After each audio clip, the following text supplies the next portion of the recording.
Hey guys, welcome back to Seller Sessions Wednesday. This is part 3 of exits on Amazon and where they are now. Welcome back to the show. Michele Venton, we've already done an in-depth with Michele, leading up to Branded by Women earlier on in the year. So now we're going to talk a bit more about where her life is now, her investments, a little bit about the deal-making process, what led to it, etc., feelings, what she went through. Obviously looking at the bank account always was quite nice. That one day where you've got the gross amount of money, the richest day of your life, which suddenly starts to disappear when you have to pay the likes of Uncle Sam, etc. I'm going to quickly share to the groups. Do you want to let people know what you've been up to this week before we get into your story? Yeah, sure. Hi, everyone. I've had quite a quiet week, actually, because our stock is due to arrive in middle of November. So the stock's on the sea, listings are optimized. I feel quite ready for this. So we're sort of twiddling our thumbs a little bit. There's only so much you can do until, you've got data to guide you through the next step. So been working on that. We're also closing on a couple of properties for investment and just spending time with the kids. Oh, we're selling our house as well. So keeping it clean for viewings, etc. Yeah, that's about it, really. So very, very little going on. For me, yeah. Right, so basically it's like 1 minute 30 in, you've just spilled all the beans now, so we probably need to unpack those, because when I said, what you've been up to this week, you kind of gave away a lot of the information. But obviously what I want to do is I want to go through these stages. So anyone who's has obviously tuned into the show before, you can always go and check out Michele's in-depth. It gives a full story up to the exit, which we couldn't talk really too much about, for legal reasons and obvious reasons like that, for buyers protection, etc. But let's just wind back the clock. You've exited, you grew it to near either 8 or near enough 8 figures. Is that right? Yeah, nearly. Yeah. So let's just say if you topped out the rest of that year, that would have hit 8. It was that close. Yeah. So dial back. Let's take it back to day you woke up and you go, do you know what? I think it's time to sell. When was that? Give us a bit of a timeline and we can work off of that. I would say I really came to the final decision. I was in China. I was having lunch with somebody and we were talking about capital pressures getting worse and more intense every single year to keep in stock and to keep up with inventory. So that kind of sealed it in my mind that this pressure was going to get more, not less, as we carried on to grow the business. And I knew it was a time for me to hand it over to somebody else that can take it to the next growth stage, somebody who had a lot more access to capital than myself. And to be honest, I was never really interested in that scale of a business. I much preferred the smaller startups phase. So I was in China. So it was either an April or a November Canton Fair in 2018. Yeah. Oh, okay. So we are going back a couple of years to. Yeah. Well, I exited in October 19. So that's it was right. Yeah. Probably the November 18, I would say, that I came to that decision. Okay, so let's wind it back. 2015 is when you started the business. How much capital did you start with and then pump in until November 18, 19? Yeah, I had a bit of inheritance. My father passed away and I decided to, starting my own business was always a big dream of mine. And I really decided to put my money where my mouth is. And, whilst my brother, bought a property and did some other safer things with his inheritance, I decided to buy about 45,000, a pot of my inheritance to invest into this business. So that's what I started with. And that bought my ASM course. It bought my first lot of inventory. It bought my, paying my almost my salary to keep going with this. That was my startup pot. Okay, so you started with that. Did you just keep it simple? Did you go with the one product, then learn from that, build SOPs and build up, or did you go in with a bunch? No, I started with one product, my training wheels. I was completely new to e-commerce, to Amazon. I didn't know what an algorithm was. I was completely new. I learned everything from ASM and I just went through the steps and just sourced one product and learned everything I could from that, and then sourced another product until I ended up probably with about 5 or 6 random SKUs. But, some of them turned into quite nice cash earners and others didn't, but I just learned everything from those. And you're big on branding. You like, for you, it's not that you turn your nose up, you go like the opposite direction. It wasn't like, all right, it's all based around keywords, it's this, that, and that. You just focused on brand and almost on a technical level. Not that you ignored it, but it was not a massive part for you, was it? It was always about the brand first and building SKUs within the side of the brand. Yeah. Yeah, because my whole vision, the reason I got into this was because I wanted to have my own brand and sell it online. That's the spot. That's all I knew. That's all I wanted to do. I didn't know how I was going to do that. I just loved when I looked in a catalogue or I looked online or I read an article about a successful entrepreneur and they created a brand selling something. That's what really, inspired me. So the whole just selling stuff from China, yes, it was invaluable because I learned so much from it. But it wasn't my reason for getting out of bed in the morning. And I feel like I have to be a bit careful when I say, I go down the branding route, because yes, I go down the branding route, but only so much that it's a brand on Amazon. I'm not spending all my life on social media, all my life, trying to build up a Shopify site. All I really mean by the branding route is it helps to focus my mind on the products I'm after, the people I'm selling to. And of course, I back that up with the data that's available on Amazon. So whether it's the keyword volume, the conversion, the traffic, etc. But the reason I went down that route was because I love bringing a collection of SKUs together that serve a customer and it focuses my mind. So if I come across a really high volume keyword in a PPC report, and it has nothing to do with me, I can just discard that rather than being led down some path for, a week trying to chase this keyword and thinking what I can do with it. I can automatically shut it down and say, yeah, that's a lovely volume keyword. It's not for me, move on. And it just helps keep me on a path. But when I say branding, I mean, I do enough branding so that when a customer lands on my listing, they feel safe and secure that we have thought about this, we are serving them, and that we're going to fulfill their needs. Yeah, no, I mean, the same thing. The sentiment is the same. What I meant as well is that you were just product focused and what you could build around the product, rather than being, I've got a product and then I'm going to spend a shit ton of marketing and making it work that way. It was always product first, build the brand, and then learn the other bits in and around that and grow it out to wide. Yeah, and it just really helped me with my product research because it narrowed it down. My God, it's like finding a needle in a haystack if you're chasing those high volume keywords or those trending products. I'm not good at that and I don't enjoy that. So if I know who my customer is and I know the products they're after, then I'm 80% of the way there in sourcing my products. Yeah. So go back to November 18, you decided to sell. So this comes into a key point here. One of the other things I noticed with you as well, you didn't do the traditional go to the Philippines and get VAs thing. You decided to employ stay-at-home mothers and build a team, pay UK hourly rates as well. And what I liked about that, if you want to just divulge a bit more, is like you got super talented people that would normally work in the corporate world, but took time out to have a family, but still wanted to work part-time. So you're able to engage in that mind share and that level of skill set, pay them accordingly, but have them on limited hours on focused work. And so that, how much impact did that have on building the team as well?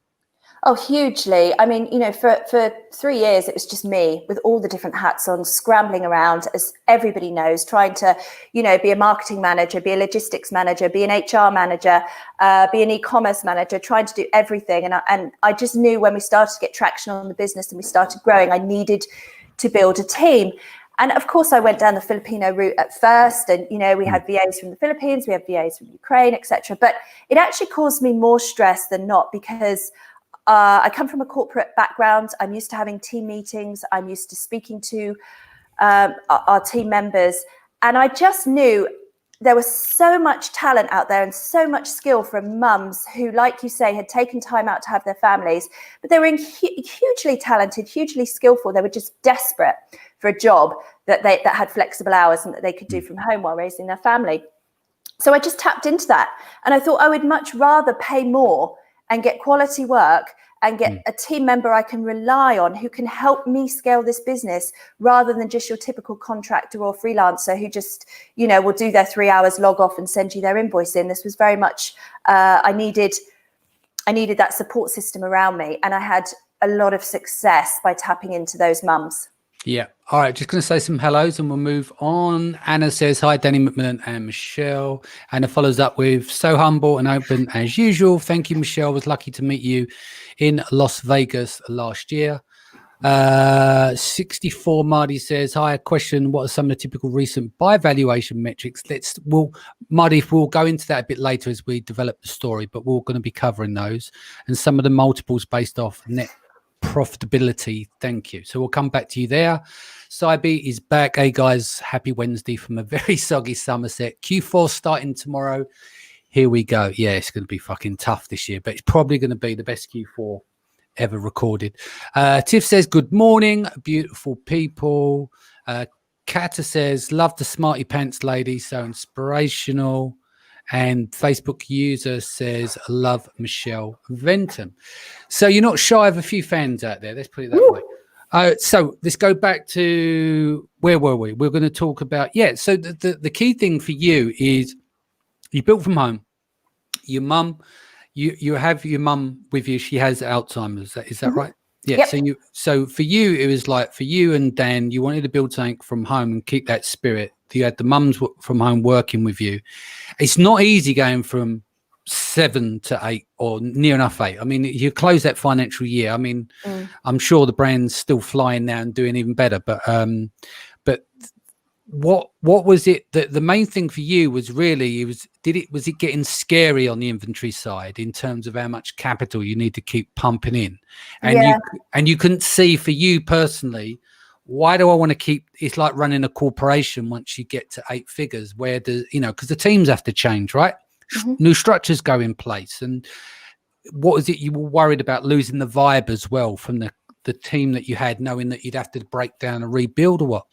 Yeah, I mean, it's a totally different animal, growing a company from 1 million to 5 million, 5 million to 10 and then beyond. It's totally different. And your role is totally different. So I knew that wasn't something I was coveting. I really enjoy the building, the laying the foundations and seeing something grow. And also, more than anything, it was just that capital requirement. We were seasonal. So every Q4, we would run out of inventory.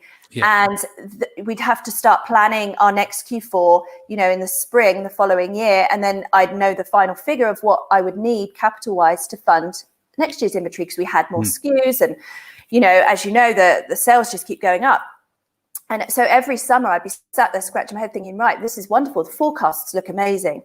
But where am I going to get this? And, you have to consider whether you bring in outside investment, whether you give away some equity. None of that was for me. I'm quite a lone horse. I like working on my own. I like my own company with a team around me. So I knew those weren't options. And really the only other option was an exit. And of course, at the time, I mean, obviously Thrasio come on the market. There's a lot of private buyers out there as well. So it was the right time for me to start thinking about this. And it just became more and more the right choice. Great. So you come to the day, you decided to sell. You didn't want any of the baggage to come without breaking down the spirit of the operation that you already had. It was getting scary on the financial side, knowing that you'd have to keep pumping in more money. If you had a bad Q4, that could have been massive. Because I say to people, if you're going to, some people, no, I'll wait, I'll get bigger multiples, I'll wait. And then sometimes it don't matter. The valuation of a company, it means nothing if suddenly next year the valuation of the company drops. There is a time, isn't there, and a place. Oh yeah, you got to sell when you're on a growth. Yeah, get out, get your money off the table, go again. As long as you've got your nest egg, that's all that really matters. Don't get attached and stuff. Yeah. So let's walk through them stages. From that November, where do we go from there? Did you seek out some sort of consultant, an agent? Did you start speaking to people? Did people come to you? Let's walk from November 18. I mean, I've sold a business in the past, but it was a much different, a much smaller operation. So I really didn't have any experience with exiting a company in this market or of this size. And I was really fortunate enough to have met Scott Dietz, who I think you've had him on the show. He's quite a well-known name. And I'd met him a few times, really liked him, had a lot of integrity. So I reached out to Scott, and because it's just me, really, I mean, Dan, my husband, he helps me with some areas of the business, but it's pretty much me. I knew I did not have the time 2, did not have the expertise, and 3, I don't think I had the strength to do this on my own. So I reached out to Scott and his team, and he assisted us with the exit process. So I think we worked with him for about 6 months prior to the exit process, making sure, everything was in order, our financials, the deck, working out what we were looking at in terms of an exit figure. And that led up to the point where we actually went to exit. Yeah. So from November, what you went from November to October, didn't you? Because we were in China together. You just had the exit. You were there doing some groundwork, weren't you? As you coming out the exit, and I said to you, "Are you ready to go again?" And you just looked at me as if to say, "What the fuck are you doing?" Yeah, exactly. So that's 11 months. We skipped through quite a bit. Let's go through. Yeah, but in the November was when I made up my mind to exit. I don't think we engaged Scott till the following year, probably in the spring. Yeah. And okay, so walk me through some of the process. What did some of the fundamentals that you really did learn? I know that everyone hates filling out paperwork, but yeah. Oh my God, the spreadsheets. I still have nightmares about the spreadsheets Scott would send me. I mean, they were beasts. Yeah. Gosh, what did I learn? Obviously, you can have a really high revenue business, but your margins suck. You can't exit. You could have a really great business with high margins, but your revenue's low. So, again, keep going until you get a better TTM, which is the trailing 12 months. So I learned an awful lot about the financials, pulling in all the data, structuring it in a way that either a broker or a buyer could read the financials and extract the data that they wanted from it. I learned everything about how to structure your own filing system ready for exit, so that when you hit that due diligence phase, you've got everything in order. So you can keep the buyer on track and keep it moving smoothly. Yeah, I mean, hopefully I am 80% of the way if I want to exit again. Obviously things change. There are still going to be a lot of muddling that I have to get through, but I'm pretty confident now of how the process works. Yeah. So how was the buyer acquired, if you like? How did you go to market to get the buyer? Yeah. So of course we went to a couple of brokers and sort of felt them out and what we thought, but actually in the end, Scott's very well connected in this industry, and he just had some connections privately, so was able to it was a good match between our buyer, and he already had the relationship with Scott. Yeah, so private buyer, obviously you've got PE companies, you've got big companies like Thrasio that hoover up companies and they roll them under their own domain, don't they? So there's different, for people to understand, there are different types of buyers out there, and the deals will be done a lot different. I think Thrasio closes most of their stuff in 45 days. They've got hundreds of SOPs and a big long list of how they do it. And I think one of their key things is that getting the deal done fast. I think that's what scares a few people in the market, is how quick that they move, which is good confidence that is shown to the person who's selling the business as well. So we kind of covered off a lot of that stuff, completing spreadsheets. We mentioned in some of these other shows before, people know about cash accounting versus accrual accounting and some of the backlog work that you have to do. Let's wind forward to the final 72 hours before you're closed. Talk me through the emotions of that. Oh, it's so stressful because, up until you close, it's on, it's off, it's on, it's off, it's hot, it's cold. You can get an email through, saying something's not right and we're not happy with this, or, so it's a bit like selling your house, I guess, but on a lot more at stake. You just feel at the mercy really of the whole process, and you just have to get through it. So it was quite nerve-wracking. Is it going to happen? Isn't it going to happen? You don't want to count your chickens till your eggs till they've hatched. Yeah, just a bit of a roller coaster ride, really. Anything you can divulge there, or is that still off the table? Yeah, not really. Did you get them like 11:35 email? You need to close by 12 kind of thing, but there was something missing, or? No, although our situation was quite different in that I was due to fly to China with the buyer, and I actually ended up closing in a hotel conference room in London with the buyer, and then literally about 3 hours later hopping on a plane to China. So it was all a very surreal moment. You know, I had these visions of, with my family around me, with a bottle of champagne, popping the cork, you know, relaxing the next day. No, I was in China, you know, totally jet lagged and not having seen any of my family. It all felt very, very surreal. So you just never know how it's going to. Well, imagine if you didn't close, if you're on the same flight with you. I know. The buyer going to China, that would have been really comfortable. Yeah, exactly. Yeah. So, you know, it turned out to be an amazing trip and it was great and everything else, but it was just a whirlwind. It really was to actually exit and something you've been working for, you know, for that long, and then not even be able to, you know, open a bottle of champagne with your family. It's just, yeah, it was just all a bit crazy, really. So talk me through the moment you logged into your online banking that first day when you see the money. Well, actually, I didn't, because I'm in China and I don't want to be logging into my bank account in China. So I'm texting my husband, who's on a different time zone, going, have you logged in yet? Can you see anything yet? You know, and it takes a while and everything else. And then when he did say it was in and shows me a screenshot, I'm kind of like, oh, I'm in a hotel room alone. I've got nobody to, you know, to talk to about this. So but I guess that happens to us a lot, really. All these big moments just seem to. Yeah, I mean, it's quite funny. You know, I wanted to do this show because it's for sellers to aspire to exit their businesses. And the three people, there's like, you're the third person in a series of maybe 6 or 8, it might extend it. But there's no Ferraris or anything. It's just like, it hasn't changed anyone. No. Do you know what I mean? And the thing I think is key for people to understand is that you don't just suddenly exit and then your life changes. Your life stays the same. You just end up with help solving any money problem or a lot of money problems that you may consider to have. So we've done the exit. You've gone to China. You're there with the buyer. Obviously, I was out there with you. Was at China Magic when we was over there.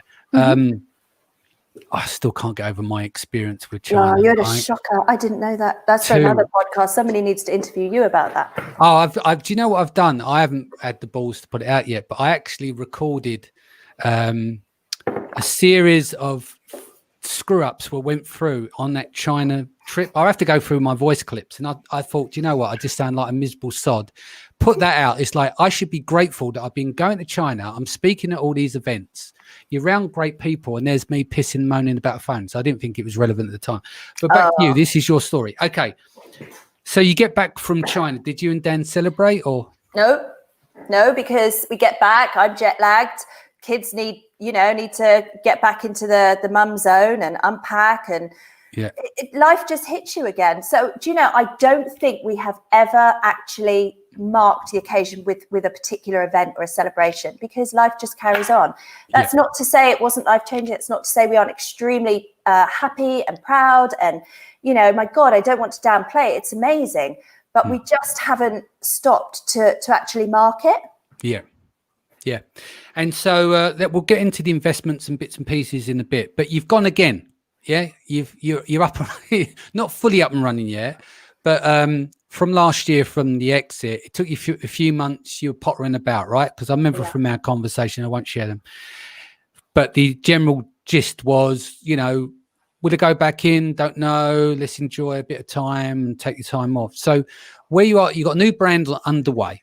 Yeah. You've got samples that have been in production, and you got some dropped on the sea, ready to go, right? Yeah. So, you know, when I exited, my initial thought was run for the hills. You know, I never have to speak to Seller Central again. Life is good. And then it kind of dawned on me that I'm not very good at doing nothing. And also, I think the main thing was this opportunity in front of all of us. We have got such an opportunity in front of us. This doesn't happen very often. It really doesn't. And the fact that I understand it, I've had success in it, I've got a network around me.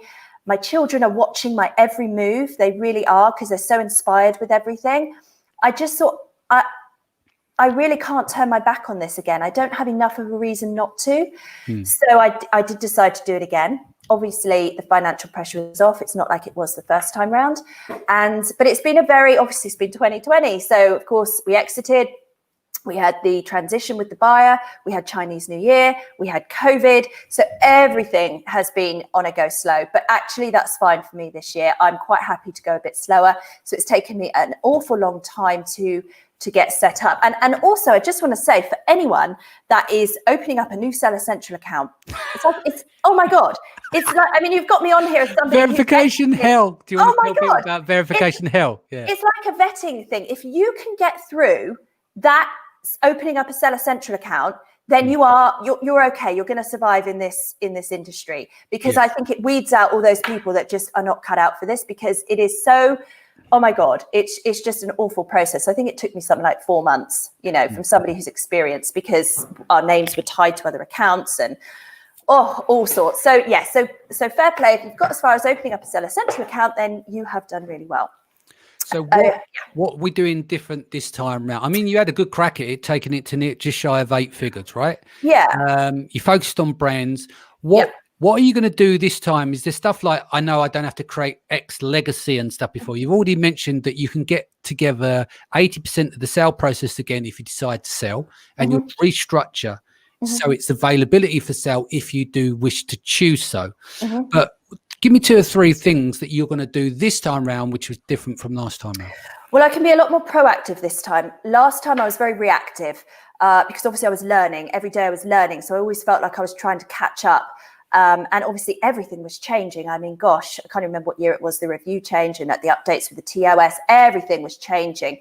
So I was very, very reactive. Whereas now I think I can come at it from a place of being proactive. So for the last 6 months, I have not been sat on my backside. I have been what I would call laying the foundations. So I've been getting the IP sorted out, all of the trademarks. I've been getting the compliance in place. Before I even bring a product to FBA, I'm making sure I have all of my testing certificates. My branding, I'm making sure that I know exactly where my branding is, who my audience is, my social media accounts are set up. I can see my SKU strategy. So I've got, the first 10, 12 SKUs in front of me. While so you're there, may you answer Cy B's question here? What is your goal for the new business? Amazon only, number of SKUs, revenues, and time to exit. Can you share those? There's no buyer around for this one. You can be open, can't you? Yeah, this is a great question. And it's one I'm not 100% sure on yet, because as Joe Harwood mentioned a couple of weeks ago, the one thing that's really nerve-wracking is not having any cash flow when you exit. Okay, you've got money in the bank, but when you're used to having cash flow coming in and suddenly you haven't, it just doesn't sit well with me. So I know that feeling that, yes, I would say now I'm 90% convinced that I would like to exit this new business in 3 years if everything goes well. I don't have a crystal ball. Just because I've done it once, my ego does not allow me to think that I can just do it again. But if everything goes well, I would like to build it up. A nice, decent amount of SKUs that have got, equal SKU revenue coming in. So not just one hero SKU. And I would like to exit in 3 years. However, I do know that once I exit, I'll probably be nervous again with no more cash flow, because I like having regular cash flow coming in. So yes, so my objective is I have a forecasting for the next 3 years. I can see how many SKUs I'm going to do in year 1, how many I'm going to do in year 3, where that will take me financially, and hopefully all being well, which who knows, then I will exit again. But I'm being much more proactive in all of that. I can see it clearly. Would you mind sharing roughly how many SKUs year 1, year 2, year 3, and what's your price points on most of these products? Yeah. Okay. So first of all, the price point is around about $20. So it's low. I know a lot of people now are chasing the higher volume items, but that again has a heavy capital requirement on you. I'm quite comfortable with this market. I know it very well. And in terms of how many SKUs, it's funny because I was going to, if you rewind to when I started this new brand, I was going to really smash it this Q4. I had about 10 SKUs that I could put in for this Q4. Then, of course, I think Casey summed it up, perfectly when he used the word, this Q4 is going to be a bloodbath. And I thought, hang on a minute, the new inventory limits had hit. Everything was going on with FBA taking a month to actually get your stock in. China was on a go slow. And yes, you said that this Q4 is just going to be like no other. Yes, it will, but that could be for the good, it could be for the bad. And I'm in a financial position where I do not have to put everything into this Q4. Yeah. I want to sleep. I haven't slept, I think, for about the last 4 Q4s. So I took the decision and I went to my network and I asked people, what would you do? Would you go in really heavy this Q4, get all of those SKUs in, both marketplaces, US and UK, Or would you perhaps do a gentler launch and put a couple in it? It was funny. Most of the men said, go for it. You're going to smash it. Well, when I said to you, like you had 10, I said, let's get them down to 3. Let's go through brand analytics report. You were one of the more. And then I asked, and again, most of the women would say, oh, no, you don't need to do that. Take it slowly. So I just sort of did a bit of soul searching, and I thought, no, I don't need to go hell for leather this Q4. There's a lot of opportunity, but there's also a lot of risks. So I'm actually going to launch with 4 SKUs in one marketplace, and I'm just going to see how it goes. Because this is a business. This doesn't happen overnight. If I'm going to exit, my buyer needs to see that growth trajectory. It does not need to see this massive headache that happens for 2 months and then it all spirals out of control. So it's about the long-term path. So I consciously made that decision. I will probably regret it when I hear everybody talking about the amazing sales they're having and I'm out of stock, or I've only really touched 20% of the capability. But I'm happy with that and I feel comfortable with that. Yeah. So it's part of the strategy, getting a nice warm bump this Q4. It settles down in January, but it still shows a good, decent trajectory, because you're looking for the 12 months trailing, aren't you? Yeah. Then you can always explain off, oh, well, hold on a minute, January is always going to, this returns time is going to be quiet. But you get the initial bump to get the conversation going, and then you can use 2 Q4s back to back, then 15 months or so is a good conversation starter. Yeah, it's proof of concept. I mean, to me, this new brand is going to do amazing. In my mind, I see it all, but I haven't actually tried it out yet. I haven't gauged the public's reaction. I haven't made sure that my stock can get from A to B safely without breaking. I need to, all of those things. This is a proof of concept. So I'm not going to put 100% in and be one of those really aggressive sellers. That's not who I am. I'm going to do this at my pace and in a pace where the data can start to then lead me rather than just going hell for leather on some SKUs at Q4. Yeah. So basically, it's agency of yourself. You're not there looking at other sellers going, well, if so-and-so does X amount, I'm just going to take my path. And you haven't got anything to prove because you've already done one exit. So you're just like steady wins the race, get the timing right. And also, is this a new set of factories that you're working with for these products? Yeah, totally new, totally different niche because we've got a non-compete, which is fine. But so everything's totally different. I don't have my old team with me anymore because they went with the sale. So I'm starting completely on my own. So yes, it's got to be at a pace and at a scale that I can handle. And they call it scaling for a reason, because you gradually scale it. And that's very much what I'm planning to do. Yeah. Cool. So let's talk investments. You got a few of them. Should we start with the beautiful, you call it a hut, but it's a little mini home on the beach. Yeah, it's mine. So, after exit, it's quite a pressure actually, because you think, right, okay, what are we going to do? We have to secure some long-term income. We've got to be really clever about this and really wise about this. And you start listening to property podcasts, which can take you into a whole other world. If obviously we're in the Amazon world, but there's all of that going on with properties, and you can start to spiral out of control. I'm not an expert in property. So my husband was dealing with more than that. Do we go down the SA route, the serviced accommodation, the Airbnb, etc.? Do you go down the HMO route? Do you just go down the standard AST, the standard letting route? All of this is going on, and it just doesn't interest me. It just doesn't. So I handed it over to my husband. I know some property people, and this is no disrespect to them. The one thing that puts me off, that whole HMO where you just take a house, strip it, gut it, stick stacks of people in there just to rent the rent up, and then the poor neighbours, the shit they have to put up with. I couldn't put my I couldn't put my money into that. Do you know what I mean? Exactly. That world just would not interest me. I don't need to invite that into my life. Although saying that, there are some amazing Amazon sellers, Paul Bristow being one, I'll give a shout out there, who does phenomenally well in property. He's doing phenomenally well in Amazon as well. And he has been so helpful because this is new to me. I don't know anything about it. So again, it was almost like doing an ASM course again for property, and trying to learn, what we're doing. So anyway, so we have decided on a couple of strategies that we're going to follow, and due to close on those soon. Those are not, it's not, like I say, a business that I'm particularly interested in. But it's just that passive income. What do you do with your money when you get it? What you have done, you bought them, paid a minimum deposit down, Dan goes in, decorates them, makes sure they're livable and people are happy. And then you give it to an agency. And then from that, obviously you cover your exes there, and then you start to build up some cash flow into. Yeah. And again, we're just going to learn, you're going to learn as you go. You're not an expert in this the moment you enter into the property market. So we shall see. But it's definitely not a passion of mine or a focus. It's just somewhere that you can put your money and you can earn a decent yield and you can have some regular cash flow that comes in. So you're closing on those two soon, but let's talk about the home on the beach. Yeah, so I was getting quite stressed out about all of this, trying to learn. I've got to be smart, I've got to be really savvy in where you put your money and etc. And then my children sort of turned around to me and said, but Mum, what are we going to do that's for us? They've all made sacrifices for this, for me to have this exit. Mum's been working all hours of the day on calls, etc. Off to China every, a couple of times every year. So they've been part of the journey as well. And they said, what are we going to do for us, Mum? And I thought, well, no, you're absolutely right. And they said, can we not just do one thing, that's fun, that isn't about, investment, or they didn't use the word yields, but, and I said, well, yeah, we can.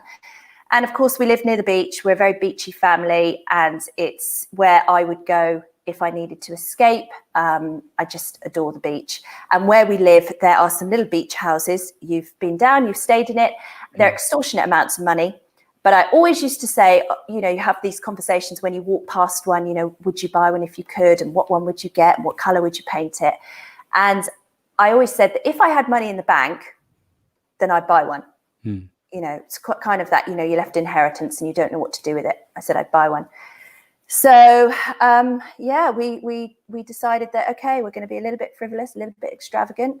And that was our that will still grow in value, won't it? Because where you are, you've just round the corner from Harry Redknapp, and that's one of the most exclusive strips in the UK, isn't it? Where you are, and you're only a couple of months. Like, I don't know the difference between the two, but where you are is beautiful area. You can hear, like, when you wake up in the morning. I wake up at 4, and all you can hear is the ocean.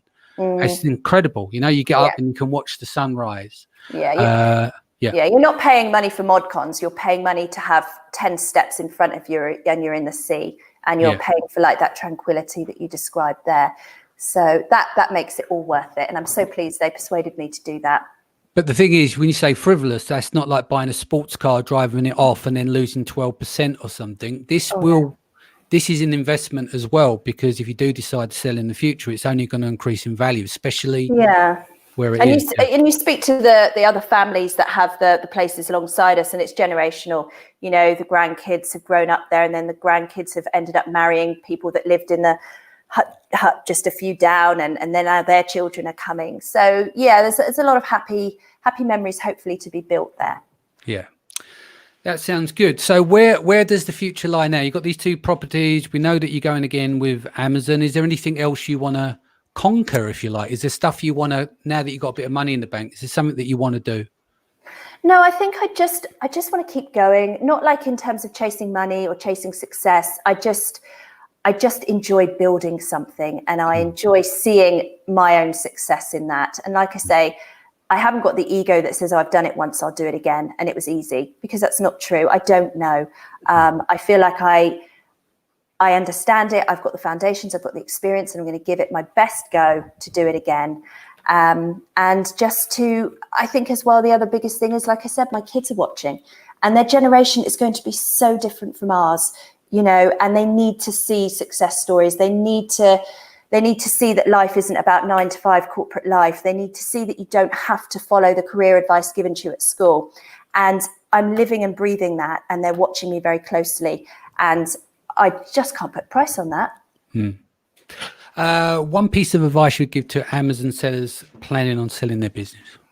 I would just determine your strategy. So if you know you want to exit, if you've started to have some traction with your business, are you stacking SKUs? That's fine. Are you building a brand? That's fine. But really get on top of your strategy for exit. How are you going to scale this business? How are you going to keep that growth trajectory going up? Keep an eye on your margins. Keep an eye on your revenue.